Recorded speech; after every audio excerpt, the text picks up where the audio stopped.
और इसके बाद आइए आपको सीधे लिए चलते हैं उत्तराखंड, जहां पर सीएम पुष्कर सिंह धामी इस समय उत्तराखंड साहित्य गौरव सम्मान समारोह में जनता को संबोधित कर रहे हैं। कि इसमें इतनी सारी महान विभूतियां विभिन्न विभिन्न क्षेत्रों में, और मैं कहूँ पूरे उत्तराखंड की क्रीम कह सकते हैं, यहाँ एकत्र है और उन सबका हम सबको सम्मान करने का अवसर प्राप्त हो रहा है। उस कार्यक्रम में अभी आप सब लोगों ने जिनको सुना, हमारे भाषा विभाग के मंत्री के नाते जो लगातार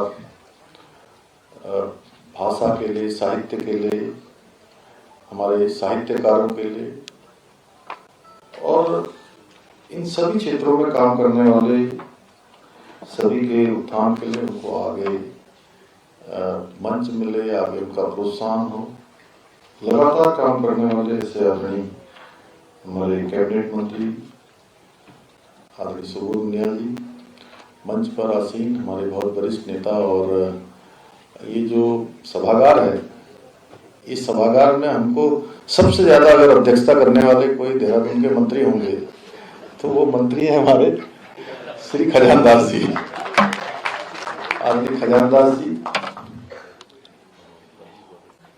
पूर्व मुख्य सचिव, और जिन्होंने वास्तव में आज मैंने जो सुबोध भाई अभी कह रहे थे, मुझे भी सीखने के लिए मिला कि साहित्यकार की रचना केवल उसके उस समय के विचारों पर ही आधारित नहीं होती है, उसमें कुछ देवत्व मिला होता है, कुछ न कुछ ऊपर वाले की भी जो है रचना होती है जब वो अपने वैचारिक धरातल से ऊपर उठ जाता है।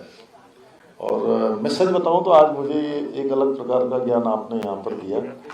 ऐसे हमारे पूर्व मुख्य सचिव श्री इंदु पांडे जी और हमारी दीदी सुधा जी, जो हमेशा हमारा मार्गदर्शन करती हैं और प्रोत्साहन भी करती हैं अवसर पर, सचिव श्री विनेन्द्र रतूड़ी जी, और इस भाषा संस्थान को आगे बढ़ाने का काम जिनके संयोजन में हो रहा है, स्वाति भदौरिया जी। हमारे इस कार्यक्रम में एक के बाद इतने सारे लोग यहाँ पर हैं और एक से एक महान विभूति हैं।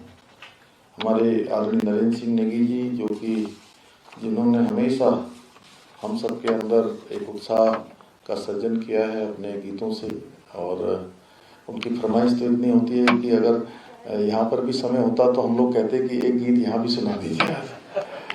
और बहुत सारे ऐसे हमारे उत्तराखंड को जिन्होंने आगे बढ़ाने का, पहचान देने का काम किया है, ऐसे सभी हमारे, चूँकि मैं नाम लूँ तो काफ़ी लक्ष्मण सिंह बिष्ट जी, देवकी नंदन भट्ट जी, गिरीश सुंदरियाल जी, डॉक्टर सुरेश मंगई जी, के खान, नदीम बर्नी जी, प्रेम साहिल जी, प्रोफेसर शैलेश जी, डॉक्टर सुशील उपाध्याय जी, डॉक्टर ललित मोहन पंत जी, गणेश कुशाल गणी भाई, जो हमको बहुत सारे कार्यक्रमों में लगातार अपना साहित्य प्रदान करते हैं, तबले पर निकुंज ध्यानी जी, और संचालन करने वाले हेमंत बिष्ट जी, जो हमारे अनेक कार्यक्रमों में अपना संचालन का काम उनके जिम्मे रहता है। और आज इस कार्यक्रम में पधारे हमारे सभी लोकतंत्र के चौथे स्तंभ मीडिया के मेरे भाइयों एवं मित्रों, मैं सबसे पहले तो आप सबको अपनी ओर से आज जिनको मुझे सुबोध भाई को हम सबको सम्मानित करने का अवसर मिला है, उन सबका और आप सबका अपनी ओर से अभिनंदन करता हूँ, सबका स्वागत करता हूँ, सबको बधाई देता हूँ। और इसके साथ ही आज विश्व मातृभाषा दिवस की भी बधाई एवं शुभकामनाएं देता हूँ। ये आज बड़ा अच्छा दिन है कि यहाँ पर एक अच्छा खजानदास जी ने जब भाषण शुरू किया तो मैंने कहा कि खजानदास जी आपने जो है आज बिल्कुल इसमें एक अच्छा वातावरण बना दिया। तो एक अच्छे वातावरण में अच्छे दिन आप जैसे महान कलाकारों को आज ये सम्मान देने का हम सबको अवसर मिला है। और सच में ये जो नई शुरुआत हुई है, वास्तव में आप सब लोग एक एक करके कह रहे थे कि बड़ा अच्छा काम हुआ है यहाँ पर, तो निश्चित रूप से इससे हमारा भी प्रोत्साहन हो रहा था। हमारे अंदर भी ऊर्जा का संचार हो रहा था। और ये आप सबको सम्मानित करना, ये केवल आपका सम्मान करना नहीं है, ऐसा लग रहा है कि हम स्वयं भी सम्मानित हो रहे हैं। मैं आशा करता हूं कि आप सभी इसी प्रकार से अपने कामों से, अपनी लेखनी से लगातार हमारा इस लोक भाषा का, हम सबका, राज्य का, देश का सम्मान बढ़ाते रहेंगे। इसके साथ ही मुझे ये भी विश्वास है कि आगामी वर्षों में भाषा संस्थान द्वारा अपनी साहित्यिक एवं जो भाषाई गतिविधियां हैं, जिनके लिए अभी सुबोध भाई ने कुछ यहाँ पर कहा है कि जमीन आवंटित करी जाए, साहित्यिक ग्राम बनाया जाए, तो उसमें भाषा संस्थान, भाषा विभाग हमारा बहुत महत्वपूर्ण भूमिका निभाएगा। और नवाचार करना ये बहुत मैं कहूँ कि हम सबको नवाचार की ओर, आप लोग तो नई नई कृतियाँ करते हैं, नई नई रचनाएं करते हैं, नए नए गीतों का सृजन करते हैं, उसी प्रकार से मेरे मन में है, मैं ये बात आप सबके समक्ष बोल रहा हूँ। अभी हमारे कभी अन्य जो हमारी इस प्रकार की योजनाएं, रचनाएं और नियोजन करने वाली जो हमारी बैठकें होंगी, तो उन बैठकों में भी कहूँगा कि सबको हमको नवाचार की ओर जाना चाहिए। और इस दिशा में हमारा भाषा संस्थान बहुत अच्छे तरीके से काम कर रहा है, जिसको आप सबका आशीर्वाद भी मिल रहा है। हम लोग भी लगातार आशान्वित हैं कि निकट भविष्य में भी और तेजी से इस क्षेत्र में काम होगा, जहाँ इससे प्रदेश में हमारी जो स्थानीय भाषाएं हैं, जो प्रचलित हैं और जो अभी प्रचलित नहीं हैं, उसके साथ साथ छोटे छोटे क्षेत्रों में बोले जाने वाली बोलियां, उनमें रचे जा रहे जो साहित्य हैं, उन साहित्यों को भी प्रोत्साहन का अवसर मिलेगा। हम सभी जानते हैं कि उत्तराखंड की पहचान आज एक ऐसे राज्य के रूप में है जहां भाषा और साहित्य की सेवा करने वाली अनेक विभूतियों ने जन्म लिया है, और हमेशा उन्होंने छोटे स्थानों पर जन्म लेकर बड़ा काम किया है, धरती से आसमान को छूने का काम किया है। एक से एक, जैसे अभी इंदुल पांडे जी नाम बता रहे थे, सुमित्रा पंत जी का है, ऐसे भजन सिंह जी हैं, गोविंद चादर जी हैं, गुमानी पंत जी हैं, शैलेश मटियानी, डॉक्टर पीताम्बरकर बर्थवाल, मनोहर श्याम जोशी जी, तोरा पंत शिवानी जी, शेखर जोशी जी, लीलाधर जरूरी जी, वीरेंद्र डंगवाल जी, गिरीश तिवारी गिरदा, भैरव दत्त भुलिया जैसे महान रचनाकारों ने उत्तराखंड की इस जो भूमि है, इसकी चिंतन परंपरा को विराट भावभूमि प्रदान की है। ये उल्लेख जब हम इतने सारे लोगों का नाम ले रहे हैं, तो इलाचंद्र जोशी जी, ओम प्रकाश वाल्मीकि जी, सरदार पूर्ण सिंह जी, प्रसून जोशी जी, जो आजकल देश विदेशों में हम सब की ख्याति बढ़ा रहे हैं, गंगा प्रसाद विमल जी, शेरजंग गर्ग जी आदि के नाम भी इसमें हैं। और इन सब के नाम ना आए तो मैं समझता हूँ कि ये अधूरा रह जाएगा। इनके अलावा भी और बहुत सारे नाम हैं जिन्होंने न केवल उत्तराखंडी साहित्य बल्कि हिंदी साहित्य को भी समृद्ध किया है, लगातार उसको पहचान देने में अपना योगदान दिया है। ये सुखद अवसर है कि आज हमने जो साहित्यिक परंपरा है उसको विस्तार करने वाले हमारे सभी जो प्रमुख लोग थे, और जिनका चयन एक बहुत ही विधि सम्मत तरीके से और हुआ होगा। अभी ये नहीं है कि जितने लोग आए हैं, इनके अलावा भी अभी बहुत सारे लोग हैं जो साहित्य के क्षेत्र में अच्छा काम कर रहे हैं। और ये परंपरा हमने शुरू की है कि कुछ लोगों को पहले बार जब हमने किया था, उस बार हम सबको ही सम्मानित करने का अवसर मिला था। इस बार उसमें से कुछ लोग सम्मानित हुए हैं, उनका कहीं ना कहीं जो योगदान है उसको सबके सामने लाने का एक प्रयास हम लोगों ने भी किया है। ये सम्मान केवल इसलिए है कि जो काम धरातल पर हो रहा है उसको आगे बढ़ाया जाए, और भी जो लोग अभी इस क्षेत्र में काम कर रहे हैं, आगे निकट भविष्य में, चूंकि ये एक नई परिपाटी हमने शुरू की है, इसको आगे बढ़ाएंगे। और मैं समझता हूँ कि ये एक काम जो शुरू हुआ है, इसका कोई आज कार्यक्रम से समापन नहीं हो जा रहा है। ये काम शुरू हुआ है, ये आगे तक चलता रहेगा। भाइयों बहनों, मुझे अत्यंत हर्ष है कि उत्तराखंड साहित्य गौरव सम्मान पाने वाले साहित्यकारों में वे साहित्यकार भी शामिल हैं जिन्होंने अनेक विशिष्ट बोलियों में भी अपनी जो रचना है, रचना कर्म उन्होंने किया है, कर रहे हैं। और ये भी सत्य है कि समाज अपनी भाषा और बोलियों का, जो भी समाज अपनी बोलियां हैं, भाषा है, संस्कार हैं, संस्कृति है, उनका सम्मान नहीं करता है, वह जल्दी ही अपनी पहचान खो देता है। वो वैसे ही हो जाता है जैसे कोई पेड़ तो है, बाहर से दिख रहा है कि अभी फूल लगे हैं, पेड़ पत्ते लगे हैं, टहनियाँ लगी हैं, लेकिन कुछ समय के बाद वो धराशायी हो जाता है, समय के साथ साथ कम हो जाता है। हमें अपनी जो भाषा है, बोलियां हैं, उनको बचाने के लिए और उन्हें बढ़ाने के लिए आम लोगों को भी इसमें सहभागी बनाना होगा, क्योंकि जब तक हम सभी को इसमें सम्मिलित नहीं करेंगे। बहुत बार मैं आपको एक उदाहरण के लिए बताऊं कि अभी कल ही एक बेटी किसी बैंक में भर्ती हुई थी, बड़े बैंक में, तो मेरे पास आए थे उनके पिताजी लेकर। पिताजी तो बहुत अच्छी भाषा में बात कर रहे थे उधर, लेकिन जब मैंने बेटी से कहा कि इसको भी आती है कि नहीं आती है,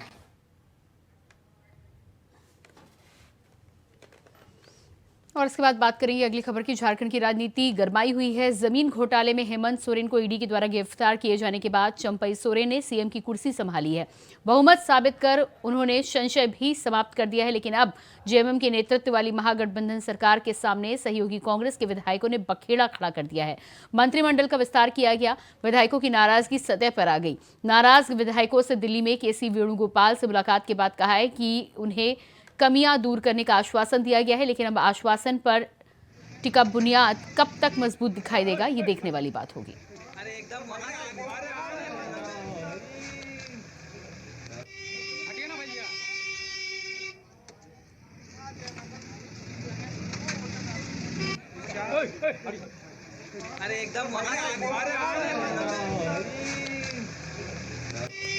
ना भैया।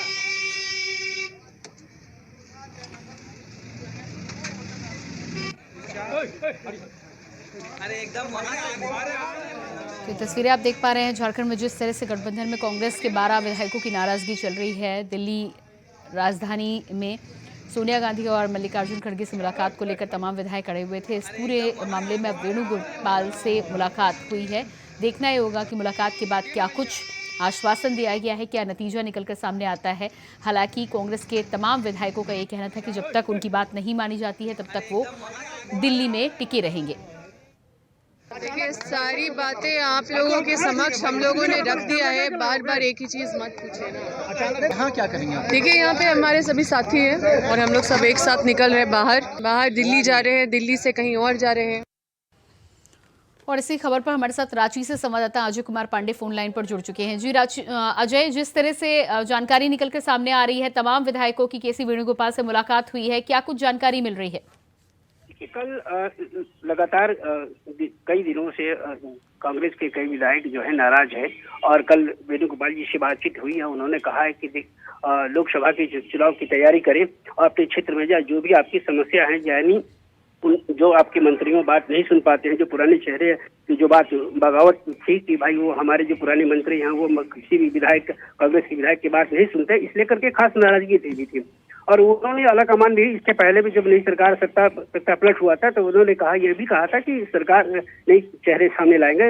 इन तमाम चीजों के बावजूद भी वेणुगोपाल जी ने उन तमाम विधायकों को कहा है कि अब आप आपकी जो भी मांगे हैं पूरी कर जाएंगे। फिलहाल अभी लोकसभा है, लोकसभा को तैयारी को देखें।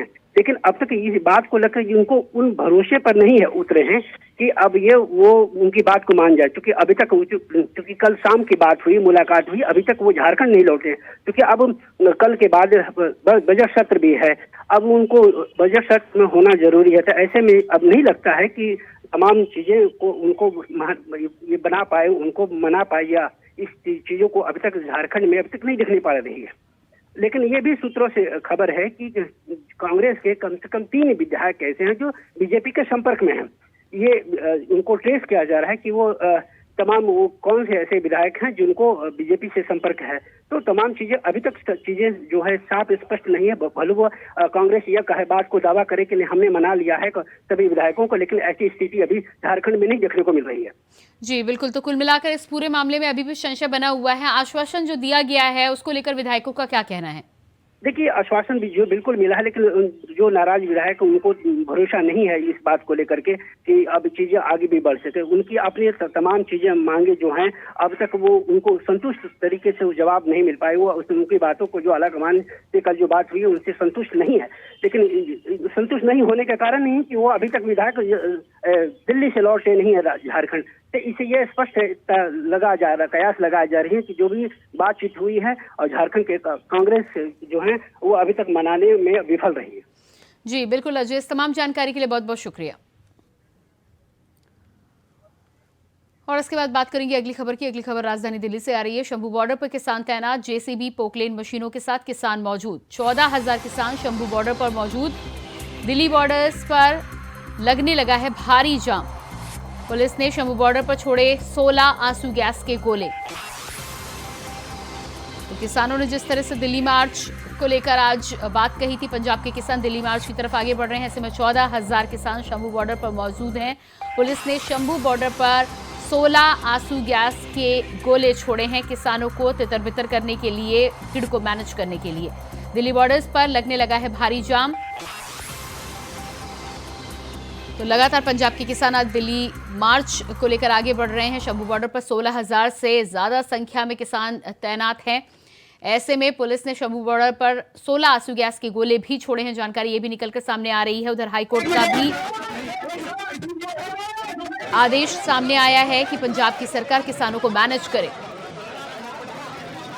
ये तस्वीरें आप देख पा रहे हैं। शंभू बॉर्डर पर 16,000 से ज्यादा संख्या में किसान लगातार अड़े हुए दिल्ली मार्च को लेकर आज ऐलान सामने आया था।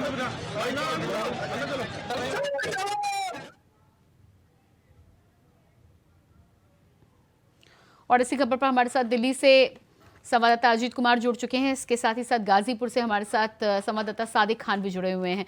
अजीत, जिस तरह से राजधानी दिल्ली की हम बात करें, आज पंजाब के किसानों ने दिल्ली मार्च का ऐलान किया था, क्या कुछ स्थिति आपको नजर आ रही है राजधानी दिल्ली के आसपास?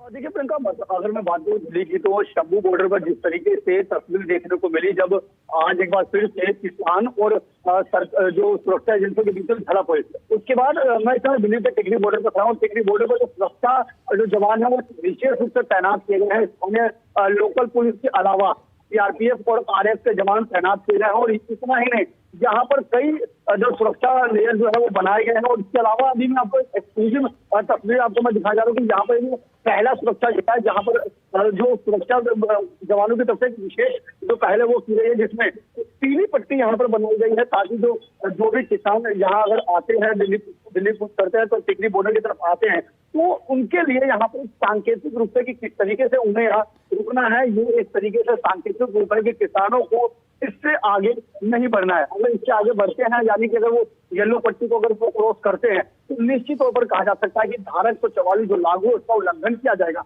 और अगर ये जैसे वो किसान अगर यहाँ से क्रॉस करते हैं, तो कहीं ना कहीं ये साफ तौर पर कहा जा सकता है कि सुरक्षा जवानों की तरफ से जो आगे जो कानूनी कार्रवाई है वो की जाएगी और सुरक्षा जवान एक्शन मोड में आएंगे। तो निश्चित तौर पर कहा जा सकता है कि जिस तरीके से शंभू बॉर्डर पर जो तस्वीर देखने को मिली, उसके बाद दिल्ली के तमाम जो बॉर्डर हैं वहां पर विशेष जो जवानों ने कमर कसी और हर तरीके से जो सुरक्षा जवान है वो अलर्ट मोड पर है। जी प्रियंका। जी बिल्कुल, बनेगा हमारे साथ सादिक खान भी गाजीपुर बॉर्डर से बने हुए हैं। जी सादिक, गाजीपुर बॉर्डर की बात करें तो क्या कुछ तस्वीर नजर आ रही है? जी प्रियंका, बिल्कुल आपको बता दूं कि गाजीपुर बॉर्डर पर पूरी तरह से सुरक्षा के पुख्ता इंतजाम किए गए हैं। लगातार आला अधिकारी यहाँ निरीक्षण कर रहे हैं। हर स्थिति से निपटने के लिए दिल्ली पुलिस यहाँ मुस्तैद नजर आ रही है। फिलहाल यहाँ स्थिति सामान्य है। सुबह जाम की स्थिति बनी हुई थी, लेकिन पुलिस के अधिकारी मौके पर पहुंचे। अब जाम को जो सुचारू रूप से यातायात को यहाँ चलाया गया है। फिलहाल स्थिति यहाँ गाजीपुर बॉर्डर पर सामान्य है। बड़ी तादाद में पुलिस के जवान, रैपिड एक्शन फोर्स, सीआरपीएफ के कमांडो यहाँ अलर्ट हैं और तैनात हैं। जी जी बिल्कुल अजीत, यदि शंभू बॉर्डर की हम बात करें तो जिस तरह से माना जा रहा है कि 16,000 से अधिक किसान वहां पर शंभू बॉर्डर पर इस समय डटे हुए हैं और दिल्ली मार्च को लेकर ऐलान वो पहले ही कर चुके हैं। क्या लग रहा है आपको, जाम की क्या स्थिति है और सुरक्षा व्यवस्था की यदि बात करें तो कितनी कड़ी सुरक्षा व्यवस्था है आज?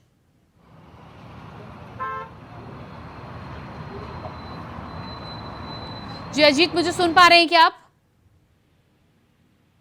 जी प्रियंका, अगर मैं बात करूं शंभू बॉर्डर की, तो शंभू बॉर्डर पर 14,000 से ज्यादा किसान हैं जो प्रदर्शन पर अपनी मांगों को लेकर के डटे हुए हैं। तमाम जो मांगे हैं उसको लेकर के अपनी मांग करें। हालांकि इस बीच ये भी बताया जा रहा है कि जो जानकारी सामने आ रही है कि आज यानी कि 5वें दौर की बैठक भी संभावित है कि हो सकता है कि आज सरकार और किसानों के बीच में 5वें दौर की बैठक हो। हालांकि अभी इसको लेकर के किसी भी तरीके से कोई आधिकारिक पुष्टि नहीं की गई, लेकिन संभावना जताई जा रही है कि जिस तरीके से दिल्ली पुलिस का ऐलान एक बार फिर से किसानों ने आज किया, तो उसके बाद आज एक बार फिर से 5वें दौर की जो बैठक है वो हो सकती है। और आज जिस तरीके से किसानों ने दिल्ली पुलिस का आह्वान किया था, तो उससे पहले ही दिल्ली के तमाम इलाकों में जो रूट जो डाइवर्जन है वो किया गया था, क्योंकि पहले से जिस तरीके से आशंका जताई जा रही थी, तो तमाम जो बॉर्डर है उनको जो जिस तरीके से सील किया गया, क्योंकि बॉर्डर से पूरी तरीके से बंद कर दिया गया ताकि किसान दिल्ली में प्रवेश ना कर सके। तो निश्चित तौर पर जो यातायात जो है वो भी प्रभावित हो रही है और आम जन को भी काफी समस्याओं का सामना जरूर करना पड़ रहा है। जी प्रियंका।